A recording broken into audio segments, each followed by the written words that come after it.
mahahaba yung homily natin, Father. Uh, I have a very important memory with Tito Frank. Kasi I was full-time worker for YFC then. And I remember, um, sa maniwala kay Sende, meron akong significant other noon. And si Tito Frank po yung una na nakaalam. And it was in Basta. And when we had our conference in Leyte, yun din yung first time ko nakaramdam na I would join priesthood. And I went to Tito Frank's room. Wala siya, hinanap ko siya. And I found him somewhere, malapit sa conference site. And siya din yung unang nakakaalam. And I remember one time when he asked me to go to his office and offered, kasi nga we're forming congregation for priest before. And sabi niya, pag-isipan mo ng maigi, tapos maghanap ka ng mga katulad mo para dumami tayo. And I did not took it seriously, kaya nawala siya. No, it was nawala sa isip ko. Pero I don't know how things have fall into place. Wherein, I remember it clearly when he asked me again, sabi niya, hindi ka naman natuloy sa Africa, and there was an opening in Lebanon at that time. And he asked me if I'm willing to go to Lebanon. And I told him, sure, Tito. And then he said, yung pagpapari mo, wala na? He said, and it opened again, and I was brought to realization na paminsan-minsan lang kami tinatawag sa office ni Tito for mission. And I thought of, it's a great moment with him na in this very personal time when the Lord was calling me, He was there. That was one of the moments. Second moment was earlier. I was one of those who applied for African Mission. Yan yung first batch. And he called me in the office and he told me sad news because I was not going to go there anymore. Kasi the country that I was supposed to go to was not ready yet. So he said na, I'm sad.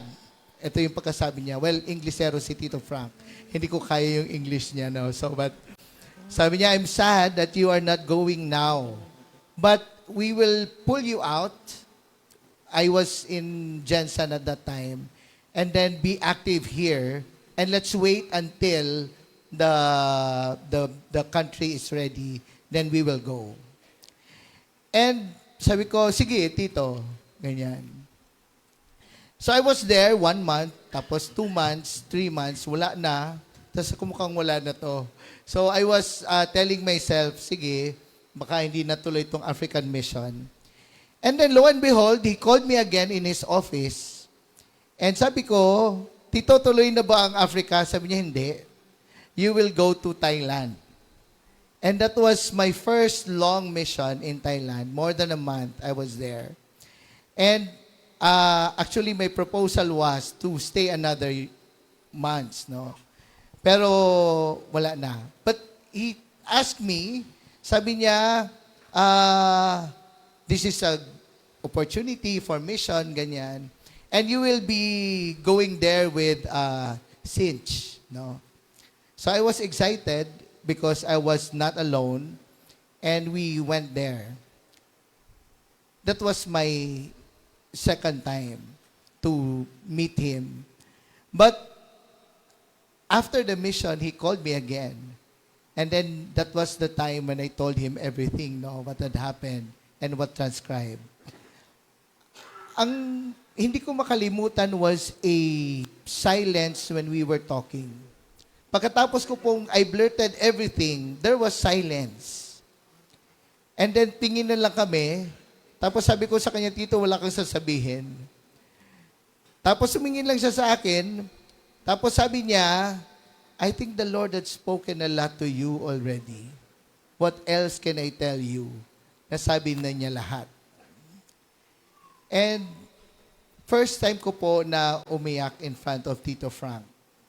And I told him, Tito, I think the Lord has touched me so much today that I really want to dedicate my life to this full-time work. No? Akala ko full-time for life eh. Pero full-time for life as a priest pala. And really, these are memories that I had with Tito Frank. And my last memory was when I visited Javi and Des. And Tito Frank was there. I think he was writing, I don't know what book he was writing.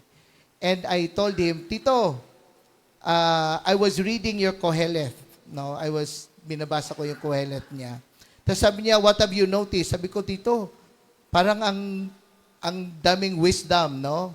And sabi niya, let me show you something. Tapos gumagawa siya ng another book. And that was the last time I met him. Ever since, hindi na po kami nagkita, no? Until today. If I may summarize everything, no, I think Tito Frank is a man of few words, but a man who writes a lot. And I think that's one of his immortalizing his wisdom. That every time we go to his books, you'd see how the Lord had touched him and bring all this in articulation, yung mga sinusulat niya. And it really had an impact in many people's lives, including mine. And Tito Frank has been Tito Frank, no, sa akin. Sorry, Harvey. There was one time when we were going to Baguio. I don't know if you still remember. Ako yung passenger niya, the drive kami.